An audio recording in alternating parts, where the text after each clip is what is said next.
Thought of the day. पिछले अवगुण बख्श लए प्रभ आगे मार्ग पावै.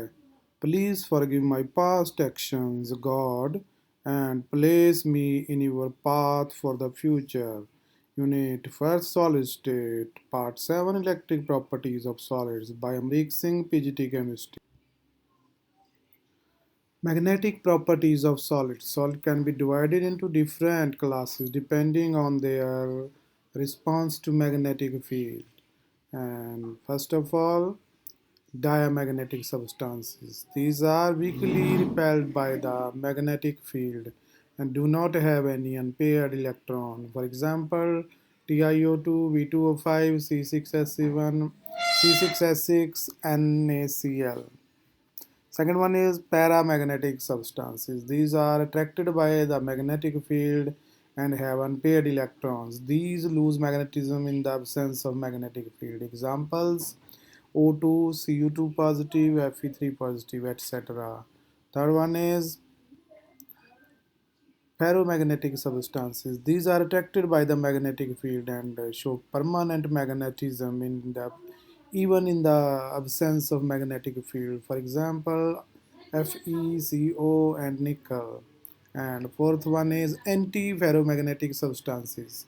These substances have net magnetic moment zero due to compensatory alignment of magnetic moments. Example: MnO, MnO2, FeO.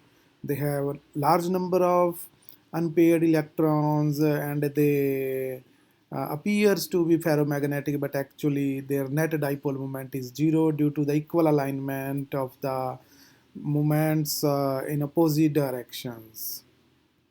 Last one is ferrimagnetic substances. These substances have a net dipole moment due to the unequal parallel and anti-parallel alignment of magnetic moments. For example, Fe3O4 ferrites. These are example of ferrimagnetics. Let us clear these terms with the help of diagram. First is for diamagnetic, therefore all the electrons are paired. Okay, now paramagnetic, net resultant is there, and third one is ferromagnetic, large number of unpaired electron, net resultant is there. Ferromagnetic and ferrimagnetic, unpaired electrons are there but equal alignment in opposite directions, resultant is zero, the resultant dipole moment is zero. These are anti means ferromagnetic, anti of the ferromagnetic means they ferromagnetic have large net dipole moment but anti-ferromagnetic have zero dipole moment. Now next one is ferrimagnetic substances, and they have very small dipole moment in spite of having a large number of unpaired electrons. These are the ferrimagnetic substances.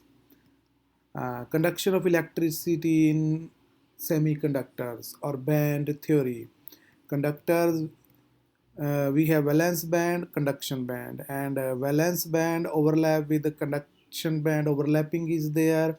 In order to conduct the electricity, electron should jump from valence band to conduction band.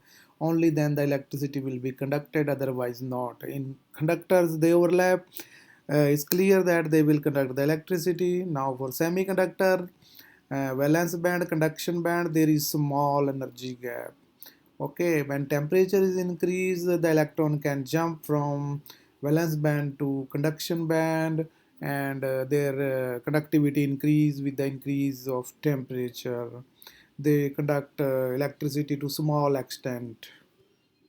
Uh, Forbidden zone, small energy gap. But for insulators, the gap between valence band and conduction band is very high. That is forbidden zone, large energy gap, and electron can't jump from valence band to conduction band. Therefore, they don't show any conduction.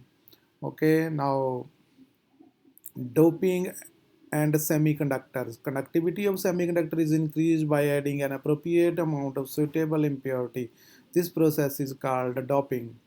Doping can be done with the impurity which is electron rich or electron deficient as compared to the intrinsic semiconductor, silicon or germanium. Such impurities introduce electronic defects in them. And electron rich impurities, first of all we are going to do silicon and germanium belongs to group 14. A 14 group have 4 valence electrons of the periodic table and form 4 covalent bond with its neighbors. When doped with group 15 have 5 valence electrons like phosphorus or arsenic, which contain 5 valence electrons. They occupy some of the lattice sites in silicon and germanium crystal. And 4 out of 5 electrons are used in the formation of 4 covalent bonds with the 4 neighboring silicon atoms. The fifth electron is extra and becomes delocalized. And these delocalized electrons increase the conductivity of doped silicon. Here, the increase in conductivity is due to the negatively charged electron. Hence, silicon doped with electron-rich impurities is called n-type semiconductor. If in group 14 any element from the right side, that is from 15, 16, 17, 18, is added as impurity, then we always get the n-type semiconductor. For generalization, we keep this in our mind. And let us have the animation how the electric conduction of electricity in n-type semiconductors. We have silicon crystal with the arsenic electron rich impurities doped, and we are seeing the bonding here, and bonds are formed. Yeah, we have a two applying the field negative charge. Four bonds are shown for electron. This one electron, it is free electron. In the other arsenic, this is the free fifth electron, which is a mobile electron. How they show the conduction? This blinking electron, these are the free electrons, and the electrons from the negative terminal comes on arsenic and the other electron goes to the other side, and in this way electricity is conducted in conduction of electricity. Again you can see electricity is conducted, movement of electrons. Now, electron deficient impurities. Silicon or germanium can also be doped with a group 13 element like boron, aluminum, and gallium, which contain only free valence electrons. The place where the fourth valence electron is missing is called electron hole or electron valency. An electron from the neighboring atom can come and fill the electron hole, but in doing so, it would leave an electron hole at its original position. If it happens, it would appear as if the electron hole has moved in the direction opposite to that of electron that filled it. And under the influence of electric field, electrons would move towards the positive charge plate through electrons holes, but it would appear as if electron holes are positively charged and are moving towards negatively charged plate. This type of semiconductors are called p-type semiconductors. Let us understand this with the help of animation. We are constituting a silicon crystal and germanium impurity. Any element from the left side of 14 group added, then it will show electron deficient impurity. It is electron deficient. In gallium there are 3 valence electrons. It can form only 3 bonds. We will see here. The crystal is constituting here. Applied electric field is applied to, and these are the bonds. One bond, 2 electrons are shown here, and hole is shown here. In case of germanium, he has given the 3 electron, but fourth electron it doesn't have to share. The fourth one will be the hole shown in the diagram. In case of germanium, fourth one is the hole shown here. Now what happens?